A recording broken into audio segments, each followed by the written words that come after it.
Ready? দেখতে পাচ্ছেন আমাদের রওজাতুল আতফাল ইসলামিক একাডেমি মাদ্রাসা হুজুর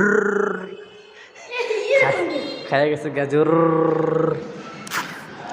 রওজাতুল আতফাল ইসলামিক একাডেমি মাদ্রাসা, দেখতে পাচ্ছেন আমাদের বিশাল বড় মাদ্রাসা। এখানে আছে বক্স, এখানে আছে নিশ্চয় কষ্টের সাথে রয়েছে কি স্বস্তি। পরও তোমার প্রভুর নামে যিনি তোমাকে সৃষ্টি করেছেন। EBCD গ্রাফিক, এখানে আলিফ নুন জিম র ল্যাম কফ ফা ত। এখানে হাদিস আছে কি?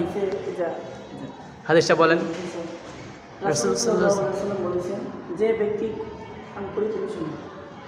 ব্যক্তি যে ব্যক্তি তোমার কাছে আমানত রেখেছে তাকে সময় মতো আমানত বুঝিয়ে দাও, আর যে তোমার সাথে খেয়ানত করে আর তার সাথে খেয়ানত করো না।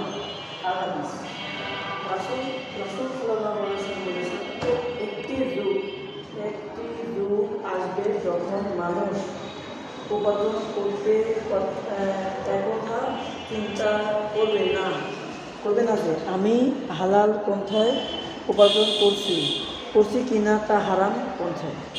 সহিহ বুখারী হাদিস। হাদিস নাম 999